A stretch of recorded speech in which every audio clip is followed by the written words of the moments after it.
Bismillahirrahmanirrahim. Elhamdülillahi Rabbil alemin. Vessalatu vesselamu ala eşrefil mürselin. Seyyidina Muhammed ve ala alihi ve ashabi ecmaîn. Hürmetli qarindoshlar, menga maarif ve kimlik haqida so'zlab berish taqsim qilingan ekan. Bu haqda ozroq bir narsaga tayyorlik qildim. Buni qisqartgan holda, ixcham holda shuni so'zlamoqchi. Maarif baştan ahir terbiye jarayoni. O faqatla bilim berish yoki biror kasb egasi qilib yetishtirish quroli emas. O eng avval kimlikni avloddan avlodga yetkazadigan ko'rikdir. Maarif orqali bir jamiyat o'zining tilini, dinini, tarixini, adabiyotini ve ahlaki qimmat qarashlarini yangi avlodlarning qalbiga singdira oladi. Maarif kimlikning qo'g'duvchisi ve shakllantiruvchisidir. Kimlik bo'lsa bir insonning yoki bir jamiyatning "men kim" degan savolga bergan javobidir. Kimlik tuyg'usi kuchli bo'lgan jamiyatlarda o'zaro ishonch, birlik ve samimiyat yuqori bo'ladi. O'z kimligiga varislik qilgan shaxs o'zi yashayotgan jamiyat oldida mas'uliyat his qiladi. Milliy kimlik insonga mavjudlik tuyg'usi berish bilan birga uni qarindoshlarga, jamiyatiga kuyinishga yetaklaydi. Kimligi axloqiy prinsiplar bilan so'g'urilgan insonlarda kechirim qilish, o'zaro yo'l qo'yish va qiyinchiliklarga birlikda taqobil turish ruhi yetiladi. Bu xil ruh ijtimoiy ziddiyatlarni yumshatib, taraqqiyotga obdan muhit hozirlaydi. İctimai taraqqiyot axloq, fazilat, adolat, huquq, mas'uliyat eng yuqori bo'lgan bir jamiyat andizasining o'ttirg'i chiqishi deganlikdir. Maarif jamiyatni zamonaviy bilim ve iqtidor bilan ta'minlasa, kimlik şu boylik ve fan texnikining to'g'ri, adil, axloqiy yo'nalishda ishlatilishiga kafolatlik qildi. Chunki axloqiy tarafdan nazorat qilinadigan har qanday ilm-fan gumrohlikka olib boradi. Olimlar deydiki, dunyolik uchun mu ilim kerak, oxiratlik uchun mu ilim kerak, dunyolik ve oxiratlik her ikkilisi uchun mu ilim kerak. Demek, ikkili olamda baxt, saodatlik ve huzurluk hayotga ega bo'lish uchun albatta ilim kerak. Mustamlikadan, asoratdan qutulib, mustaqil, hur, azoda yashash fursatiga ega bo'lish uchun mu albatta ilim kerak. İlim-fan bilan qurollanish orqali kuchli bo'lg'ul bo'ldi. Kuchli bo'lganda o'z o'zimizga xuju bo'lg'ul bo'ladi.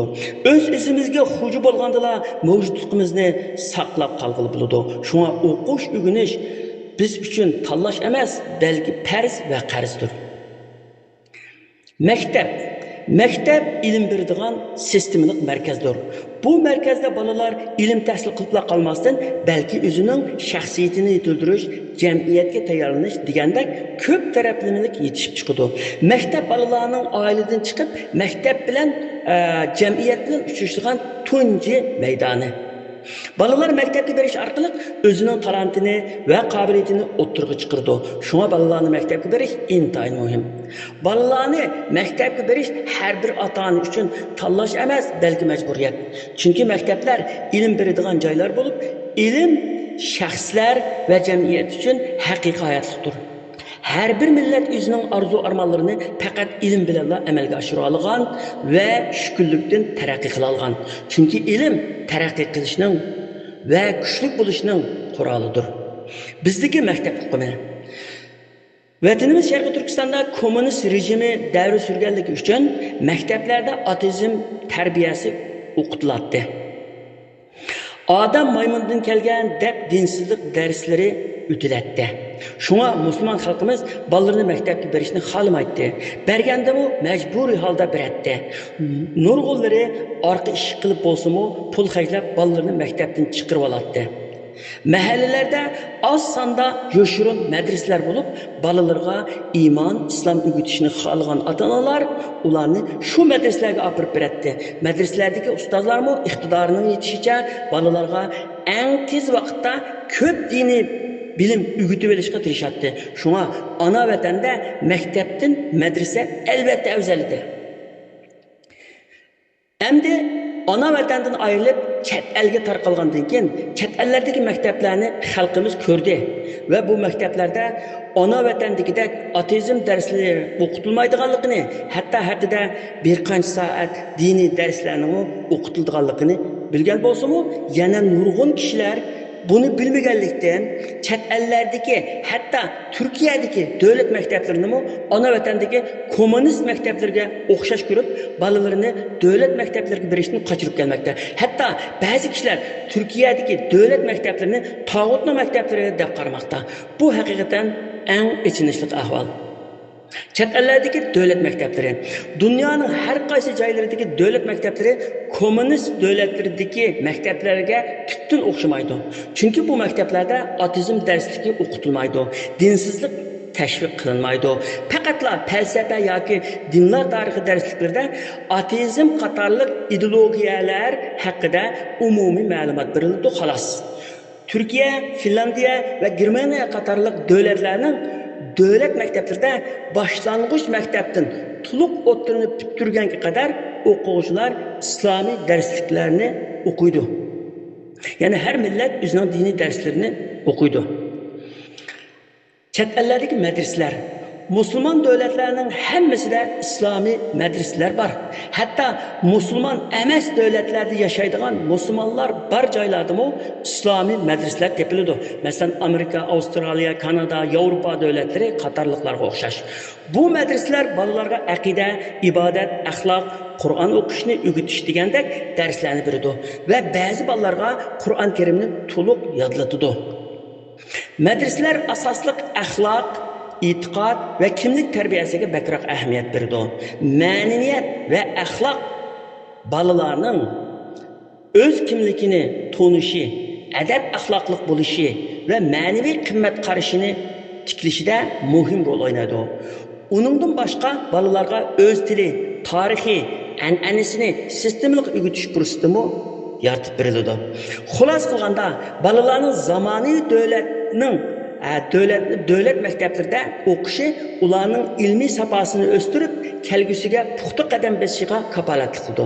Madrasa va oila bolaning asli kimligini saqlashi, diniy va axloqiy jihatdan yetilish uchun alohida cho'ng rol o'ynaydi. Ammo oiladagi tarbiyaning o'rni hech qanday maktab bosa olmaydi. Chunki oila har qanday bolaning tunji maktabi va eng muhim ta'lim tarbiya markazidir. Mecburi ma'arif. Mecburi ma'arif davlat tarafidan qonun bilan bekitilgan ma'lum yoshdagi har bir bolaning jazman elishi kerak bo'lgan eng tuvan ma'arif saviyasidir. Bu tuzum bolalarning ma'arif huquqini qo'g'dash va jamiyatning savatliq bo'lishini kafolatliga qilish uchun yo'lga qo'yilgan. Majburiy ma'arif davridagi bolani maktabga avatmaslik ko'pincha davlatlarda qonunga xiloflik sanaldi. Ota-onalar bolasining maktabga berishiga mas'ul bo'ldi. Davlat bo'lsa maktab, muallim va darslik bilan ta'minlashga mas'ul bo'ldi. Davlat odatda majburiy ma'arifni haqsiz ta'minlaydi. Bu orqali iqtisodiy qiyinchiligi bor oilalarning bolalarimi o'qish fursatiga erishadi. Majburiy ma'arif davlat uchun emas, balki o'zimiz uchundir. Majburiy ma'arif qonuniy majburiyatlar emas, balki insonning o'z hayotini ahamiyatli va mustaqil o'tkazishi, turmushini kafolatlantirish uchun tub asosdir. Majburiy ma'arifning shaxs uchun zarurligi tüendeki noktalarda bilinadi. Birinci, aqli ve ma'naviy uyg'onish. Ma'arif insonning tafakkur qilish iqtidorini o'stirdi. Kichik yoshdan boshlab sistemlik bilim olgan shaxs dunyoning qonuniyatlarini tushunadi.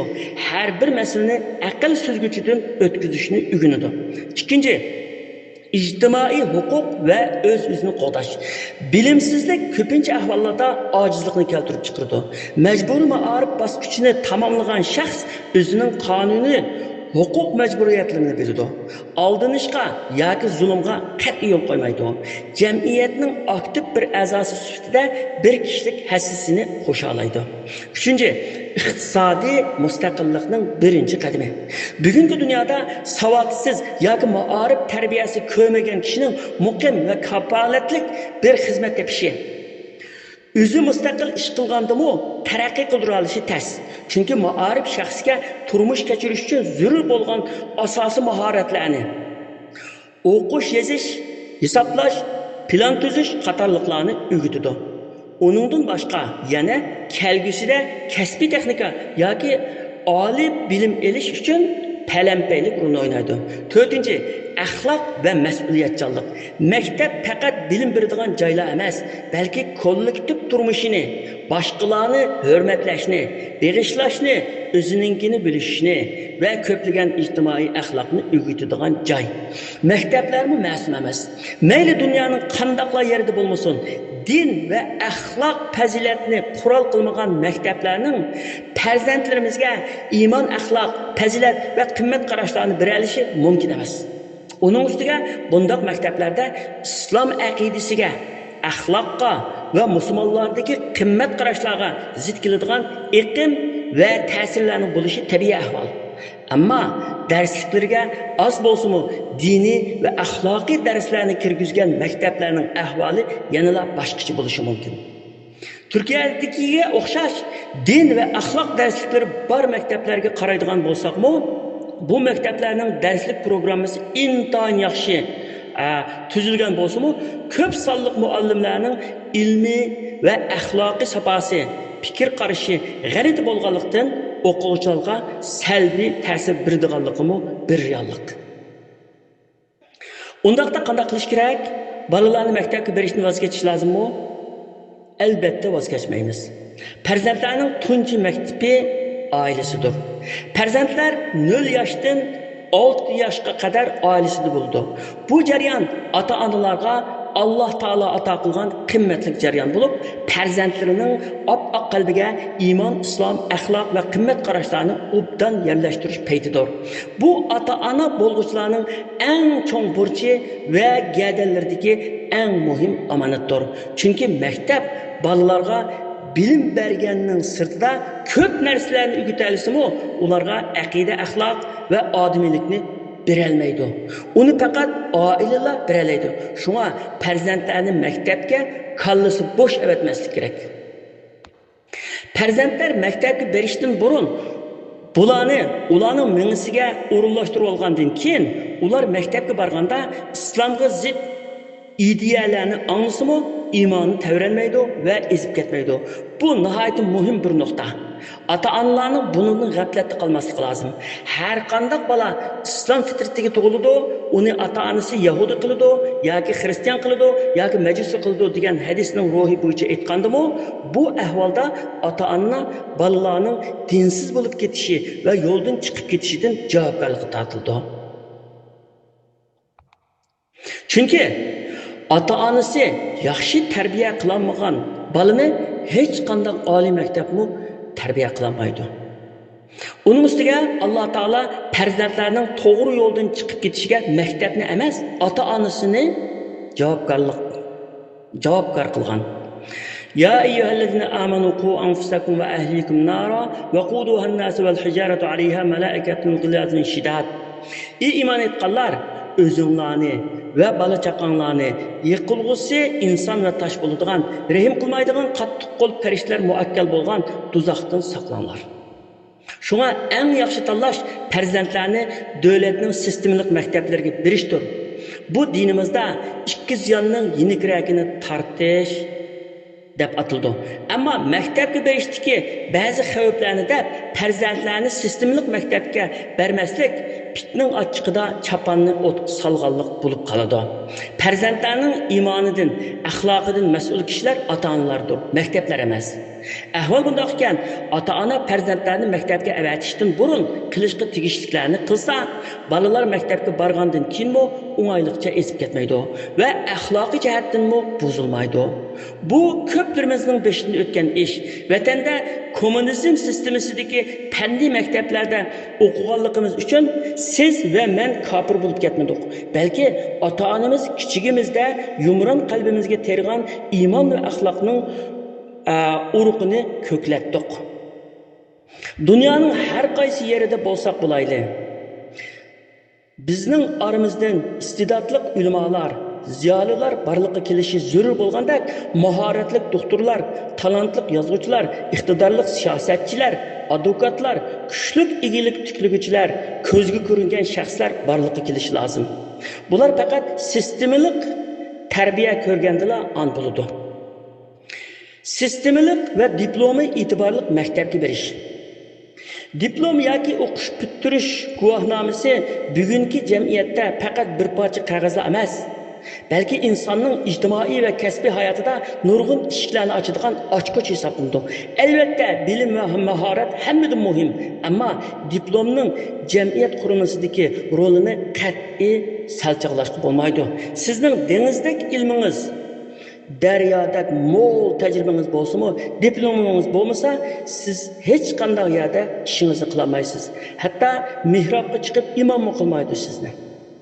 Chunki dunyoda hamma narsa sistemlashib ketgan. To'liq kurs diplomi bo'lmasa, magistrlik yoki doktorlik unvoni olg'ili bo'lmaydi. Agar siz ilm-fan sohasida o'sishni yoki xalqaro fursatlarni qo'lga keltirishni xohlasangiz, diplom siz uchun kam bo'lsa bo'lmaydigan talabdir. Diplomning muhimligi.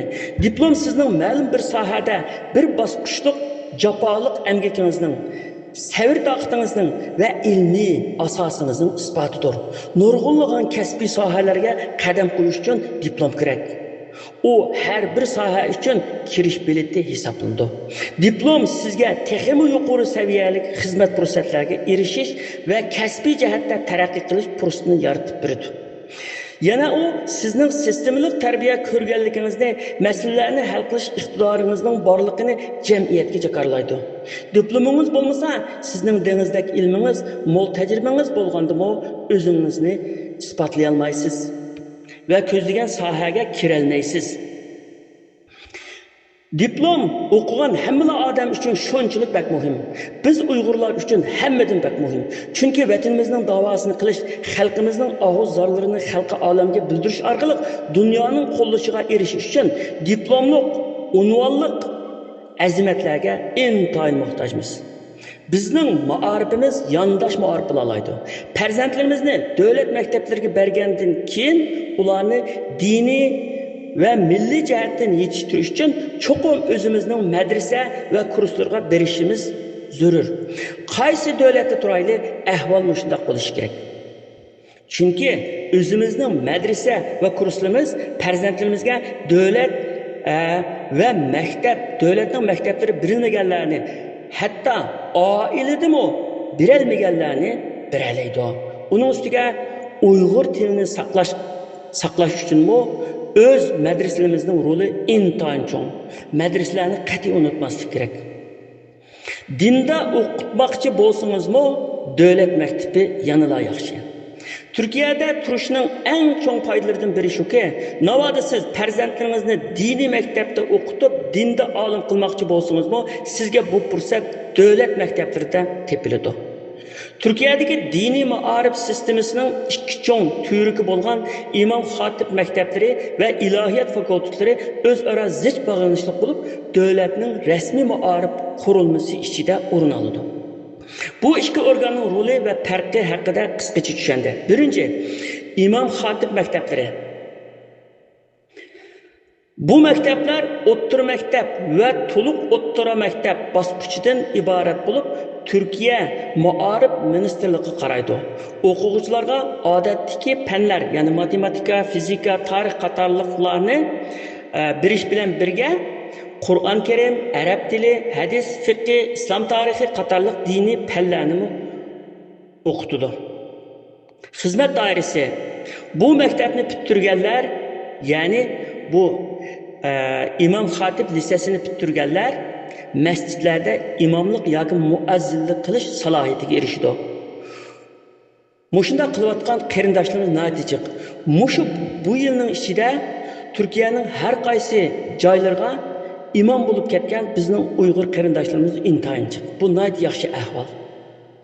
O'qishni davomlashtirmoqchi bo'lgan o'quvchilar universitetlarga kirib, o'qishmagan sohalarda tibbiy, qurilish, qonun, advokatlik qatorliq ilimlerde okup diplom alalaydı. İkincisi ilahiyat fakülteleri. Bu alim ma'arif basqıçı bulup üniversiteler terkibide faaliyet elip bardı. O'qish muddati odatda 1 yillik arab tili tayyorlik sinfi ve 4 yillik to'liq kurs, jami 5 yillik bo'ldi. İlahiyat fakültelerida tafsir, hadis, fiqh, aqida, falsafa, islom tarixi qatorliq bölümler bo'ladi. Xizmat fursati. İlahiyat fakültesini bitirganlar diniy ishlar boshqarmasi Diyonatning tarkibida mufti, da'vatchi, muallim, xatib bo'la oladi. Turkiyada imom xatib maktablarida va ilahiyat fakültesida o'qib chiqib, Turkiyaning har qaysi joyida o'qituvchilik qilayotgan ustozlar, imomlik xizmatlarini qilayotgan qarindoshlar intayin ko'p. Türkiye'deki Kur'an yadıltış tüzümü, Türkiye'deki Kur'an Kerim'ni yadıltış tüzümü, Türkiye Dini İşler Başkarması Diyanetinin nazarında elip verildiğin sistemlik bir tüzüm. Bu en'enevi yadıltış usulü bilen zamanevi akademik ölçemlerini özüge mücessemlegenlik için alaydı farklılık ve en ilgar tüzümdür. Kur'an yadılıştaki en ilgar usul. Türkiye Kur'an yadıltışta betning oxiridan boshlab yodiltishdan iborat o'zgacha bir usul bilan to'lilgan. Bu usul o'quvchining barliq parlarni davomli takrorlab turishiga va yodlashning zerikishlik bo'lib qolmasligiga foydalidir. Türkiye'de mektepte o'qib o'tib Qur'on Karimni to'liq yodlamoqchi bo'lgan bolalar uchun bir tutash alohida programma tuzilgan. 7-sinfni bitirgan bolalar qabul qilinadi. Ular o'qishni 1 yil kechiktirdi. Bu arada Qur'on Karimni yodlab bo'lib, o'qishni 8-sinfdan boshlaydi. Bunda qilishda ular her ikki tarafdan qozongan bo'ldi.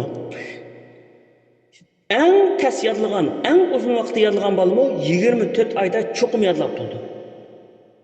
Şundan yadlap bulanmaydıgan balını zaten almaydı onunla. Hem de medrese usulünü mü davamlaştırış gerek. Medrese usulü Peygamberimiz sallallahu aleyhi ve sellem'in zamanından ta hazırlık kadar dini ilimlerini yetkizip gelgen en kademi ve en vazgeçilmez, en işençlik ilim merkezleridir. Ailede, mektep ve kurslarda İslam'ın akide, ibadet, ahlak, halal haram, katarlık asaslık bilimlerini bilip algandan keyin yanıla ilgirilep dinde alim buluşunu xalıgan yaşlar için medrese usulü hakikaten yaxşı bir usul. Biz medrese medeniyetimizni davamlaştırışımız gerek, onun qat'iy bir hacet bulalmayız. Kur'an-ı Kerim'ni yadlaş, dini bilimlerini ügünüşke kirişinin birinci kadimi. Kur'an-ı Kerim'ni to'liq yodlab bilib, dini ilimge kirgen o'quvchilar hakikaten naydi yaxshi bilim ala olaydi. Ularning yo'li shunchalik bek echildi. Ammo har qanday bir balani Qur'onni yodlaysan deb majburlashga bo'lmaydi. Chunki bizdeki ko'p Uyg'urlarda men Qur'onni yodlayolmagandim, men yodlayolmaganligim uchun balam yodlasin, sen yodlagin deb maktabdan ajratib akirib madrasaga olib boradigan ishlar. Agar endi sizning bu orzuyingiz bor, balının mı arzusu var, balının yadlaş kabiliyeti, talantı var olsa, balımı razı olsa, onu Kur'an yadıltıp, onu toxtup kalmay, Kur'an yadıltıp boğanken dini ilimlerini okutup, dinde alim kısmınız buldu. Eğer o balda yadlaş kabiliyeti tüven olsa, o balını başka sahaya veriş gerek. Mesela her kandak insanda Allah Teala yaratkan talantlar buldu. Bazı insanlar içtimai penge mahir buldu. Bazı insanlar tabii bence mahir buldu. Bazı insanlar yadlaşka usta buldu. Bazı insanlar yadlayamaydı ama tefekkür kılıp oylaşka usta buldu. Anda oğan ki balalarının ahvalını görüp Kur'an yadlayalaydıgan yüzünün arzusu var, kızıkışı var balını Kur'an yadlaşka bir iş. Eğer yadlayamaydıgan kızıkışımı yok balını mecburlamaslık gerek. Çünkü belirtini daraxtga chiqish uchun daraxtga chiqing deb mecburlab 100 yil mecburlasak mı o daraxtga chiqolmaydi. O bir beliq daraxtga chiqolmaganlik uchun uni 4 beliq degili olmaydi. Chunki o suni bizdan yaxshi uzidi. Shunga hammasini o'zining sohasida qilish kerak. Suriyadagi farzandlarimizni davlat maktablariga berish eng afzal. Suriyadagi qarindoshlar farzandlarimizga dinimizni, ana tilimizni ve fenli bilimlerini ügütüş için nihayet zor kuch chiqargan. Hatta ular dersliklerini Uyg'ur tilida tuzib chiqib, muntazam dini ve fenli derslerini ütüp kelyapti. Suriyadagi qarindoshlarımızın bu tirishchanligini ve qat'iy irodasini maqtashga tegishlik. Shundaqdimi, muarif katta bir muassasa, o davlatning qiladigan ishi. Biz qanchalik tirishsakmi, baribir davlatning rolini o'ynayolmaymiz. Turkiya muarif jihatda, ya'ni Suriya muarif jihatda muqimlashgan, sistemalar o'rnatilib bo'lgan bir davlat.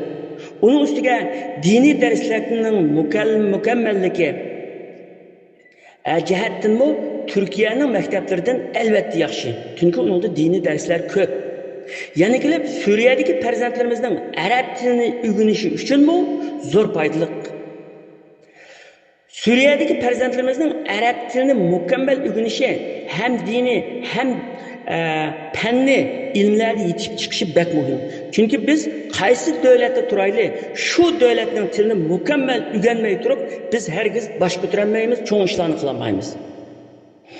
Suriyada bizning ma'rif uchun qila oladiganimiz yotoqxona tuzumini yo'lga qo'yish va barcha kuchni, iqtisodni va iqtidorni muallimlar qo'shinini yotoqxonalarda bolalarni tarbiyalashga qaratishdir. Turkiyadagi eng ilg'or jamoatlarning büyük g'alabasi buning bilan qo'lga kelganligini biz ko'rdik. Men 10 yil muallimlik qildim. Mushu muallimlik qilish jarayonida bolalarni kunduzi davlatning maktablariga biratdik. Kechlikda yotoqxonaga yig'ib olib, yotoqxonada yotqizib, maktabning darslarini takrorlatib, uningdagi o'zimizning diniy darsliklarni, milliy an'anamizni, tilimizni, qoida usullarimizni, tariximizni o'rgatdik. Shuning bilan bu bolalar ham fanniy maktablarda oldingi o'rinda turadigan va diniy jihatdan yetishib chiqadigan munda bo'lganda, ya'ni Suriyada bizning qiladigan eng yaxshi ishimiz bolalarni Suriyaning davlat maktablariga berish va bizning barliq kuchimizni, iqtisodni, muallimlar qo'shinini hammani yotoqxonalarda bolalarni o'zimiz xohlagan bo'yicha o'zimizningki tarixini, dinimizni, tilimizni, madaniyatimizni o'rgatish bilan boshlasak eng yaxshi deb o'ylayman. Alloh taolo hammamizni yaxshi ishlarga muvaffaq qilsin. Amin.